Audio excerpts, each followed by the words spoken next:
Hello, welcome back to My Universe, and before we get into the Smackdown that is scheduled for today, I just want to address a scheduling issue. Because in Universe I felt it weird that there wasn't a backlash after WrestleMania, I effectively folded the Saturday night main event into it. They now actually officially attached a location to the Saturday night main event on May 24th in real life.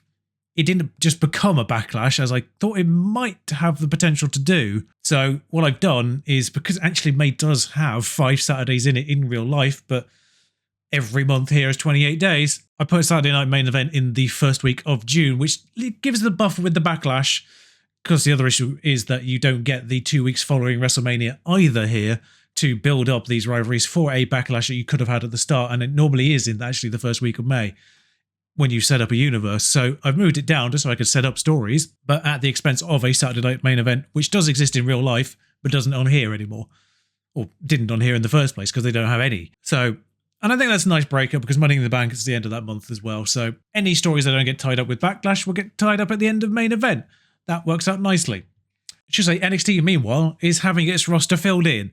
Unfortunately, it is mostly on the men's side, so the problem still prevails, but we do now have a men's tag team division, and we now do have Sol Ruka and Zarya.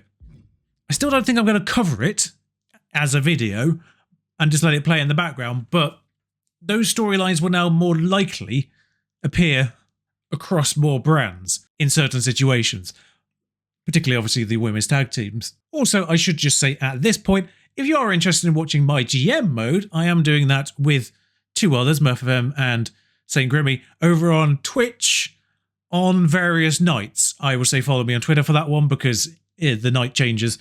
But we started last Friday. Don't think we're going to get one in this week, but we might obviously next week. And we'll see where it goes from there, where, that's what's reminded me, Sol Ruka is the queen. Just randomly amazing.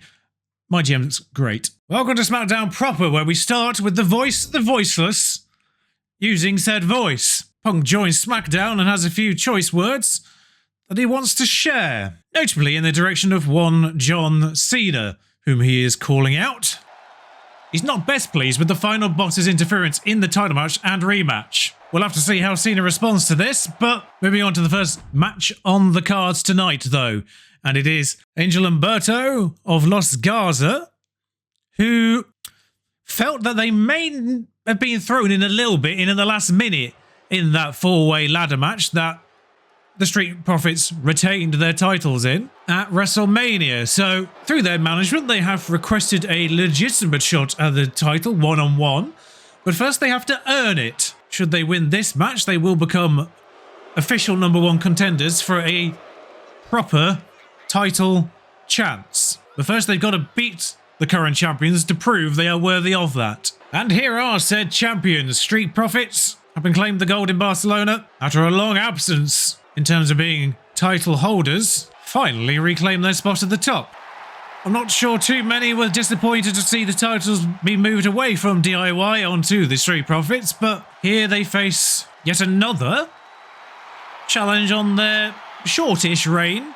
Certainly short compared to the time spent without a title. They'll be sure to put the Los Garza upstarts in their place today to even stop them at the first hurdle. But realistically, Los Garza have got to beat Street Profits twice in a row just to claim the titles here.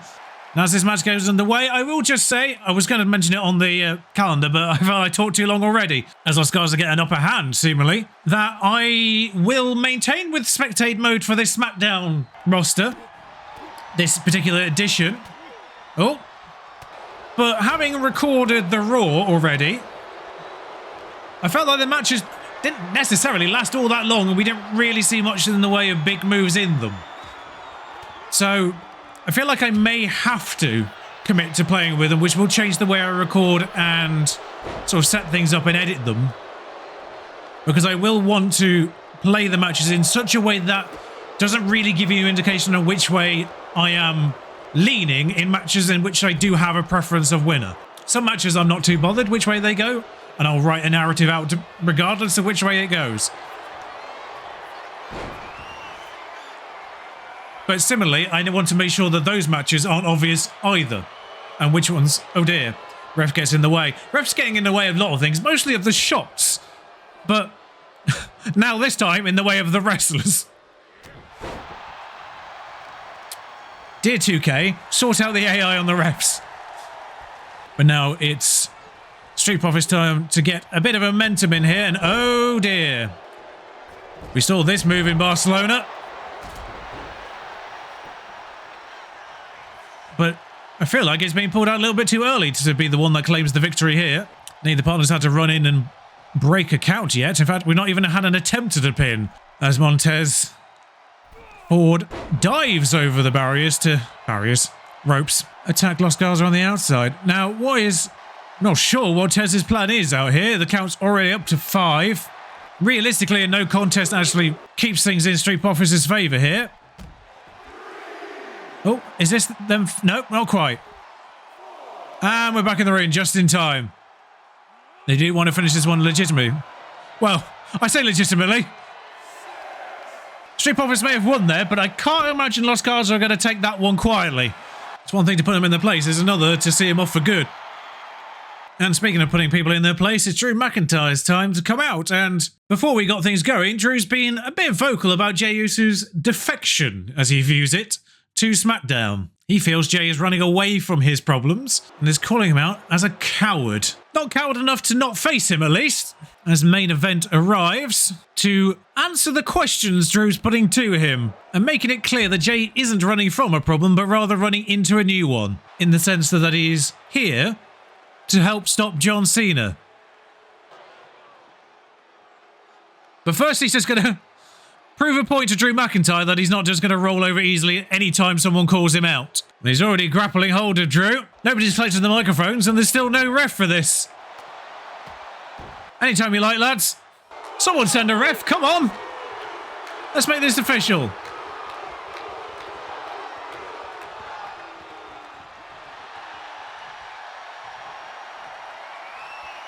But yes, of course, the reason that Jey is here on SmackDown is the fact that he was the one who eliminated John Cena from the Rumble in the first place. So he has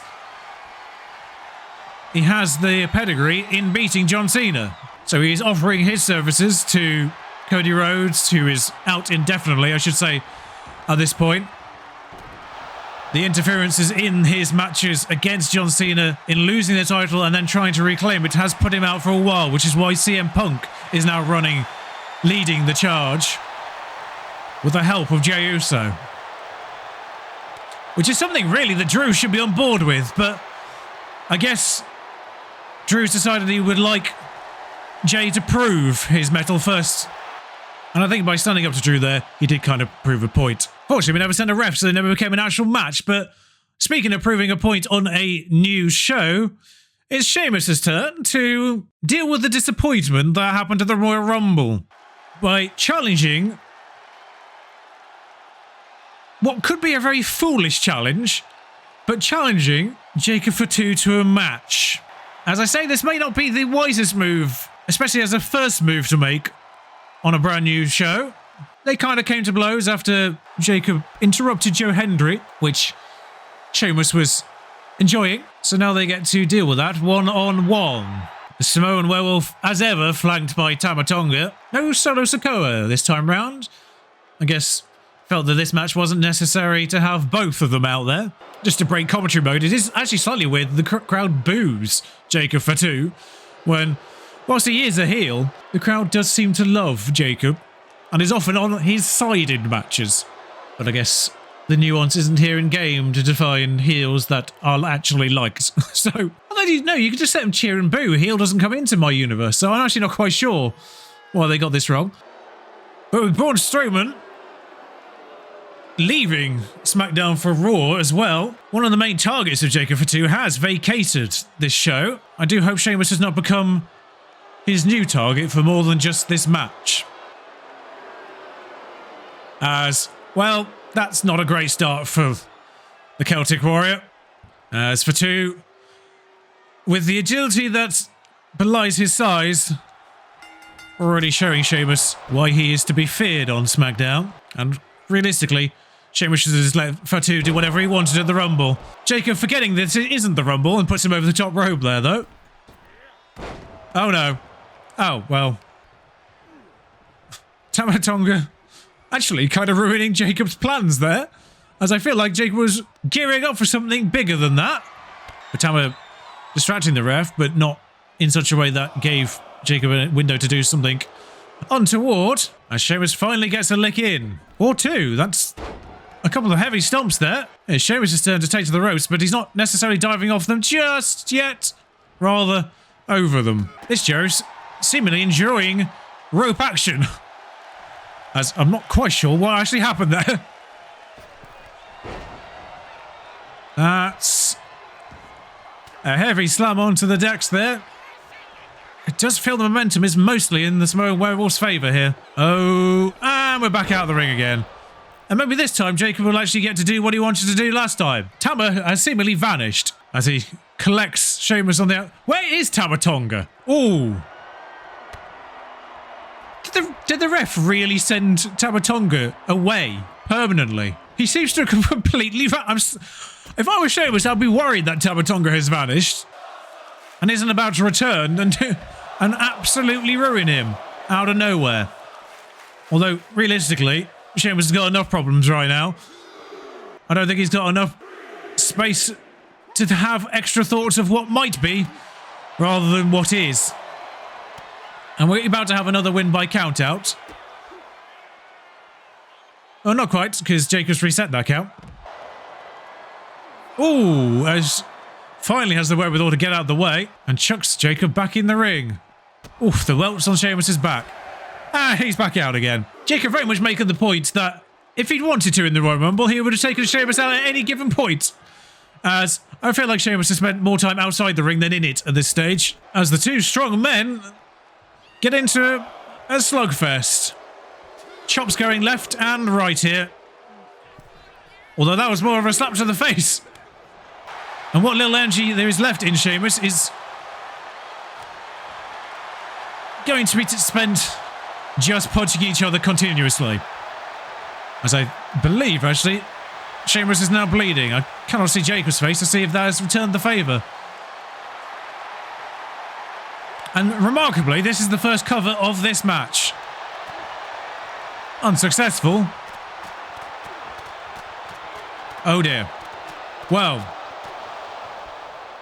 is this finally time for Sheamus to get things going? As he slams him into the corner and goes for another cover. Broken though, on a 2 and change. The crowd shouting "Fight forever." I'm not sure Sheamus has necessarily got that in him at this point. Using whatever he can.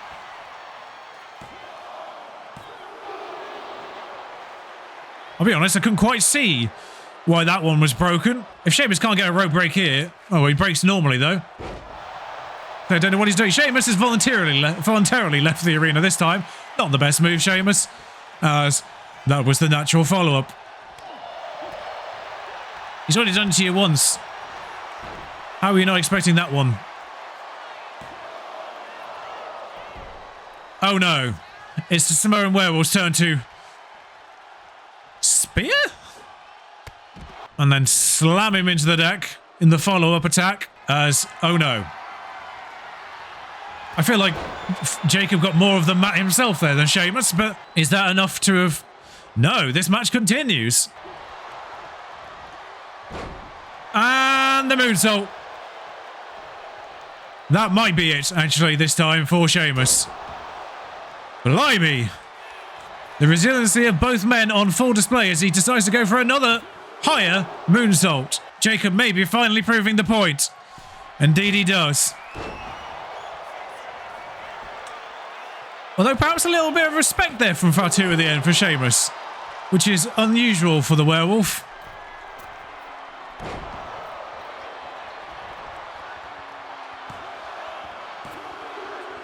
As he has actually seemingly left Sheamus alone at the end of this match, which is somewhat unusual. Especially as Tama's completely vanished. This isn't a soccer game or football game, depending on which contestant you are in this match, but the referee there seemingly giving Tama Tonga the red card in that match, never to be seen again. I'm not sure the Titantron's accurate there, but we welcome B-Fab to the arena as Zelina Vega's... I'll break the veil here, actually. This match originally was going to be Zelina Vega versus Piper Niven until that literally became a thing at Barcelona. In exactly the fashion that I planned it. This match is a result of, now, B-Fab challenging Chelsea Green to the title, but first she has to go through Piper Niven. I cannot believe I got that one 100% correct. With Zelina Vega trying and ultimately failing, it is Michin's new ally, B-Fab's turn. Having raised her stock a little bit in a really solid match against Charlotte Flair in that same Barcelona Smackdown, it's B-Fab's turn to take on the head of the Secret Service, Piper Niven. No Chelsea Green to be seen here. But this is very much a clash of styles, as it often is in matches with Piper Niven. It's brute force versus agility. But B-Fab of late has been slowly moving into a stronger position amongst the roster here on SmackDown, and perhaps she might be the one to finally end President Green's tenure as US champion. As, well, she was finding out from the off there before catching Piper off guard, and now, well, into a battle of strength, which is surprisingly going in B-Fab's favour here. Although misjudging her own reach is not going to really help. But now gaining an early upper hand and causing some damage. This is certainly the way to go about it. Very much serious about this challenge. Bringing Piper to the mat for a quickly turned submission there. You're going to take a lot more than that to wear Piper down to a position where you're going to make her tap out. But B-Fab preventing a serious and showing some incredible strength there this early in the match. I think Piper is already very much aware she is in a match.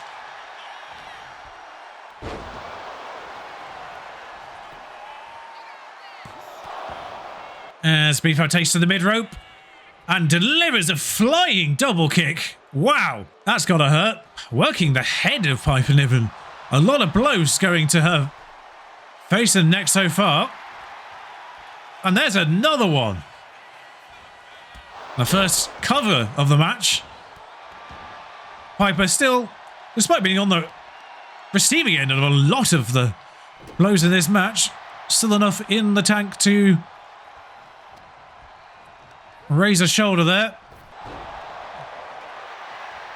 But back into another cover, for which B-Fab has proven a legitimate challenger. She'll go on to challenge Chelsea Green for her US Championship.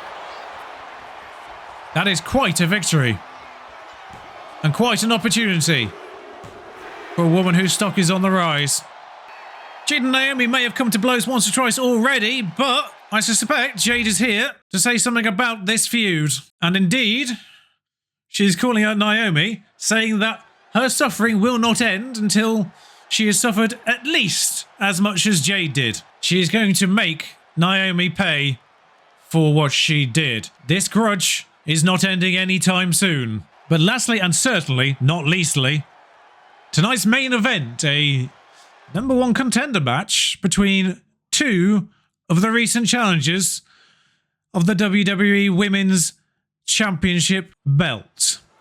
Both women have tried and failed to secure the belt off Tiffany Stratton in recent months, and Nia Jax is not best pleased that Charlotte believes another rematch is her automatic right. So, in the spirit of fairness, a match has been set up. Whoever wins this gets their next attempt at trying to claim the belt off Tiffy. Statistically, of course, Charlotte Flair, one of the greatest women's, if not the greatest women's wrestler of all time, which obviously goes a long way to explain her mentality of presuming it is just her right to re-challenge at any given point. A woman that is time and time again proven that she's not one to give up easily. Of course, it was Charlotte that put Nia Jax out of the Rumble as well. A point that I'm sure Nia hasn't forgotten. WrestleMania could indeed have been very differently had Charlotte Flair not returned. Could have very easily been Nia's name on the main events at WrestleMania. I'm sure Tiffany Stratton will be watching this one very closely, as her new, well, old new opponent, I guess, as both have already tried and failed. Challenger will be decided with this match. And Nia Jax, unsurprisingly, already going low with a heavy slam off the bat. And the Unstoppable Force proving why they've got that nickname early on here. But Charlotte, too wily early on here, too close to the ropes for Nia to get an incredibly early victory.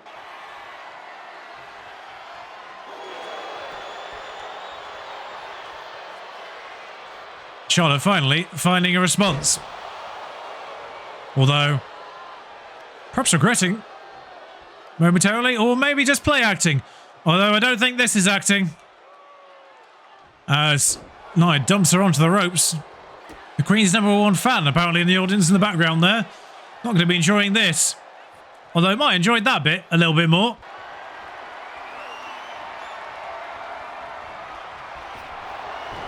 Nia made of a little bit more sterner stuff than Charlotte is used to. This will be no cakewalk for her.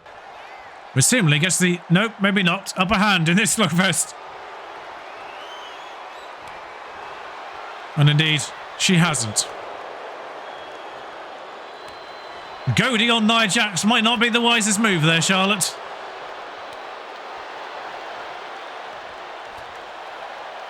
As it just comes to straight off fisticuffs with the ref doing absolutely sod all to break that up.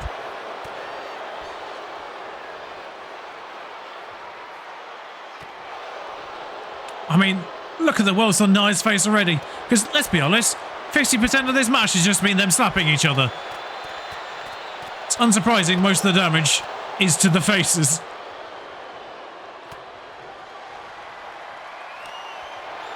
And Charlotte is bleeding.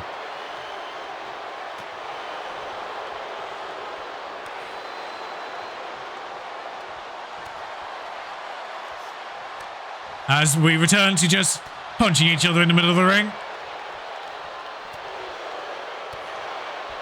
Maybe we'll get some actual wrestling. There we go.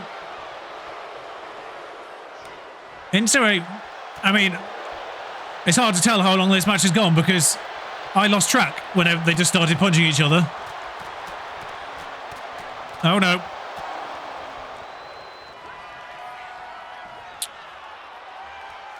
I can say that's quite a drop on to Charlotte there, and she better watch out. Oh, she was ready. And then cutting Nia off with the knees. A bit of confidence returned to Charlotte Flair. As, well, I thought she'd taken Nia down, but it seems to have taken herself out more in the process. I'm not fully certain what happened there. But this could be, if Charlotte isn't careful, oh, just prevents the Samoan drop there. The Annihilator, perhaps. But not preventing this slam. Nia covering, close enough to the ropes maybe to break, or just kick out at the right time. Oh, this is not a good place for Charlotte to go. But she's managed to avoid. At the very least, enticing Nia into one of her trademarks. And move this fight back into the middle of the ring. Oh, and now she's back in the corner again. As the ref is saving us from watching this potential brutality.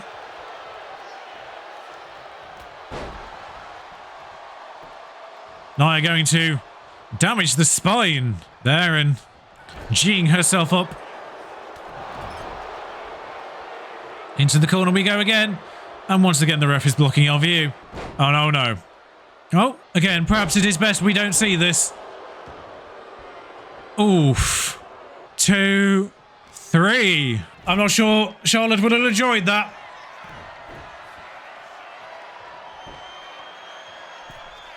But it will be Nia Jax that will have yet another attempt to take the belt off Tiffany Stratton. Well, that's the first Smackdown over, and that's between Raw and Smackdown. Already set up a couple of matches for Backlash already. I'll see you back on Monday Night Raw, where another of those matches will be decided in the number one contender triple threat match for Bron Breakker's title at Backlash. But the number one contender is decided on Raw. As I say, I'll probably actually play things a little bit differently, especially off the back of this Smackdown showing, which was even quicker. Well, that's it from me.